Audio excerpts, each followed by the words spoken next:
Hi friends. वैसे भी हम लोग हमेशा आपसे जब भी बात करता हूँ एकदम खुल के बात करता हूँ। आज लेट्स टॉक अबाउट थोड़ा जियोपॉलिटिकल, थोड़ा इंटरनेशनल बिजनेस वाला टॉपिक। मुझे एक बात समझ में नहीं आती है, I am being very honest, कि हम लोग यूनाइटेड स्टेट्स ऑफ अमेरिका को किस हिसाब से फर्स्ट वर्ल्ड कंट्री बोलते हैं। मुझे आप में से कोई होगा तो बताइए कमेंट्स में। उनका क्लाइमेट बेटर हो सकता है, एयर क्वालिटी बेटर हो सकती है, फिनटेक में तो अभी हमारे देश का कोई मुकाबला नहीं है। सॉफ्टवेयर आईटी में इंडिया सबसे, मतलब you can't compare it with us. So I know startups में और कैपिटलिज्म में यूएस बहुत आगे।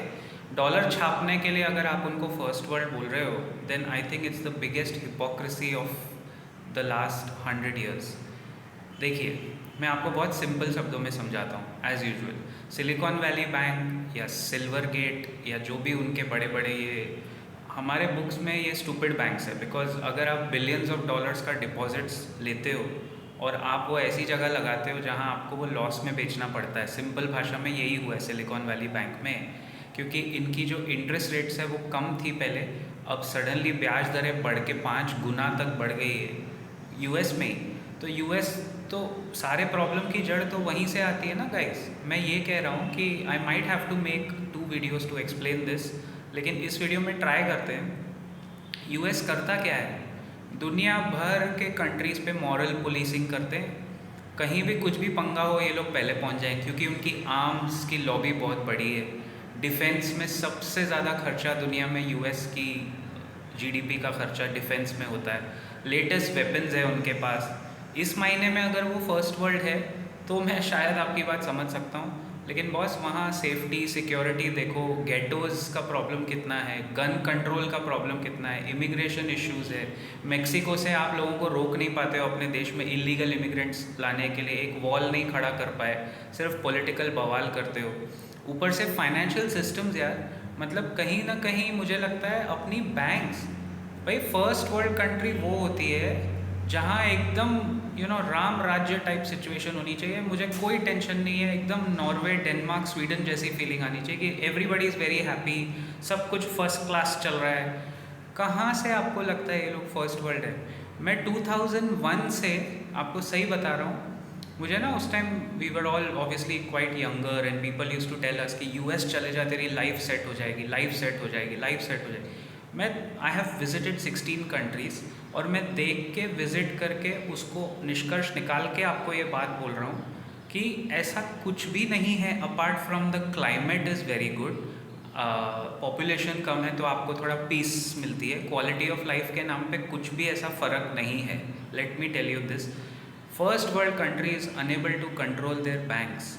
मैं 2001 में भी यही सवाल पूछता था जब मैंने स्टॉक मार्केट ट्रैक करना शुरू किया। 2001 के 9/11 के आसपास के बाद ही मैंने ट्रैक करना शुरू किया। तो मैं यही सवाल पूछता था, भाई कौन से एंगल से आप बोल रहे हो फर्स्ट वर्ल्ड? पहले अपने रिसेशंस कंट्रोल करो। वाई इज़ इट दैट सारे प्रॉब्लम्स वहाँ से उठ के आते हैं?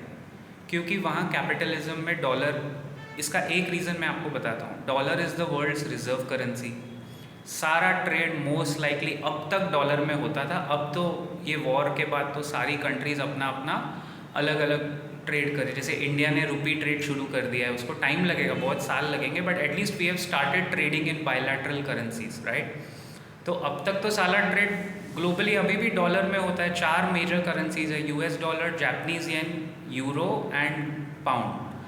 तो ये सिर्फ यूएस की बात नहीं है, यूएस, कनाडा, यूके, ये तीनों कंट्रीज़ कोई एंगल से अपने आप को फर्स्ट वर्ल्ड बोलने के लायक नहीं है, बिकॉज सारे डिफ़ॉल्ट्स वहाँ होते हैं। क्रेडिट डिफ़ॉल्ट स्वॉप्स में डिफ़ॉल्ट होता है वहाँ पे।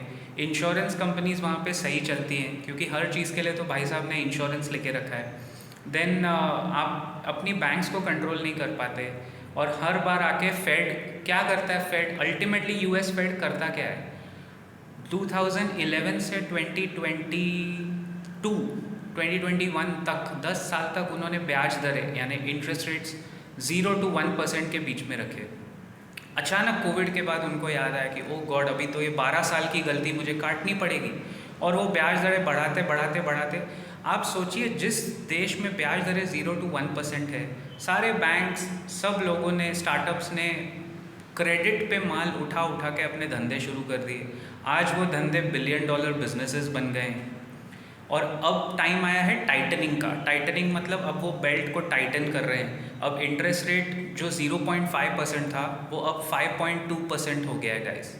तो ये बैंक्स तो एक ऐसे 200 बैंक और हैं। I repeat it for you, there are 200 more banks like that which can default. 200 और सिलिकॉन वैली बैंक्स खड़े हैं गिरने के लिए, लुढ़कने के लिए। ये तो अभी फेड क्या करेगा, फिर वही गलती करेंगे, डॉलर छापेंगे। उनके पास डॉलर छापने की मशीन है, रिजर्व करेंसी वर्ल्ड का यूएस डॉलर है। जितने मर्जी डॉलर छापो, जो यूएस में डॉलर यूज़ कर रहा है उसको तो कोई फ़र्क नहीं पड़ रहा है, लेकिन जो बाकी करेंसीज़ हैं, रुपी हो गया, येन हो गया, जो भी, वो तो डॉलर के अगेंस्ट कमज़ोर होती जाती है इसी वजह से। क्योंकि अब वापस ये लोग 6 महीने में रेट काटेंगे, डॉलर छापो, फिर पब्लिक को क्रेडिट यानी क्रेडिट कार्ड जैसे पैसे की आदत डाल दो, फिर वो रेट बढ़ाने तो पड़ेंगे क्योंकि फिर इन्फ्लेशन आके आपको काटने को दौड़ता है। तो ये जो साइकिल मैं आपको समझा रहा हूँ कि जब रेट काटते हो और फिर जब रेट बढ़ाने आते हो, क्यों बढ़ाते हो? इन्फ्लेशन आपसे देखा नहीं जाता भाई। आपके पास 400 PhDs की टीम है, आपके पास इतने सारे पैसे हैं। I mean you become the first world moral police of the world. आप कोई और टेक्निक यूज़ करो यार। You can give subsidies on food, energy. आप बैंक्स के कुछ लिक्विड रेशियोज़ को कंट्रोल करो। इंडिया में आपको पता है स्टैट्यूटरी लिक्विड रेशियो SLR और CRR, कैश रिजर्व रेशियो, इतना स्ट्रॉन्ग है कि कभी भी ये वाला प्रॉब्लम आपको हमारे देश में होता हुआ दिखेगा नहीं। जो बैंक लुढ़केगी, मैं फिर रिपीट कर रहा हूँ, वो गलत लेंडिंग के वजह से लुढ़केगी। इसलिए नहीं लुढ़केगी कि कोई पैसे मांगने आ गए कस्टमर और बैंक के पास पैसे नहीं है, जो सिलिकॉन वैली बैंक में हुआ, क्योंकि उन्होंने सारे पैसे उठा के बॉन्ड्स में लगा दिए थे और बॉन्ड्स का यील्ड अभी कम हो गया है, तो उनको वो मार्क टू मार्केट लॉसेज में। ये कहानी आपको बड़े लोग समझाने के दूसरे चैनल पे, मैं आपको कंफ्यूज नहीं करना चाहता। मैं सिर्फ आपसे एक सिंपल सवाल पूछ रहा हूँ कि सारी गलतियाँ फर्स्ट वर्ल्ड करता है, सारा भुगतान थर्ड वर्ल्ड अफ्रीका जैसी कंट्रीज़ भरती है, और हमारे जैसी इंडिया, जिसको मैं एक प्रॉपर डेवलप्ड तो नहीं बट फर्स्ट वर्ल्ड कंट्री मानता हूँ, बहुत गर्व से मानता हूँ, सारे टिक मार्क्स, हम सारे रिजल्ट्स हम अच्छे लेके आते हैं। हमारी कंपनीज कभी डिफ़ॉल्ट नहीं करती, हमारे कहीं कोई कंपनी में क्रेडिट स्वॉप्स में इशू नहीं आता। बैंक्स हमारी बहुत स्ट्रॉन्ग है, दुनिया में सबसे स्ट्रॉन्गेस्ट बैंकिंग सिस्टम इंडिया का है।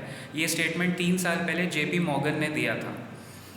और आपको एक बात बताऊं, फोर्ब्स मैगजीन ने सिलिकॉन वैली बैंक को मार्च फर्स्ट वीक में one of the best bank का अवार्ड भी दिया था, और अगले ही हफ्ते वो बैंक लुढ़क गई।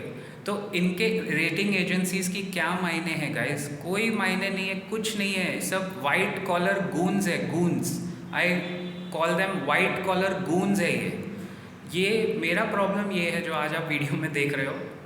इनके ऐसी हरकतों की वजह से ग्लोबल मार्केट सफ़र करते हैं, हमारे छोटे निवेशक परेशान हो जाते हैं। मेरे सब्सक्राइबर्स सवाल पे सवाल फिर पूछते हैं, और उनका हक भी है, क्योंकि आप सवाल पूछोगे नहीं तो वो बाहर कैसे निकलेगा। वो बेचारा कोई स्टॉक लेके बैठा है, उधर US फेड ने कुछ कांड कर दिया और उसके स्टॉक का वैल्यू नीचे गिर गया। HDFC बैंक की कोई गलती नहीं है कि सिलिकॉन वैली बैंक में कांड हुआ, लेकिन आज HDFC बैंक 6-7% डाउन हो गया ना अपने हाई से, क्योंकि बैंकिंग सेक्टर में पूरा जो फियर फैक्टर है, ग्लोबल बैंक्स डाउन हो गए। US में तो सारे बैंक 60-70% तक डाउन है।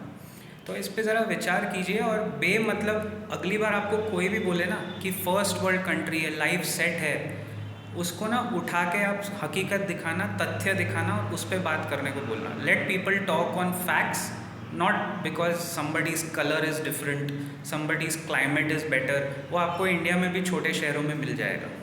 I'll see you around in the next video very soon. Do let me know what you feel about this and what is the solution in your mind. Take care.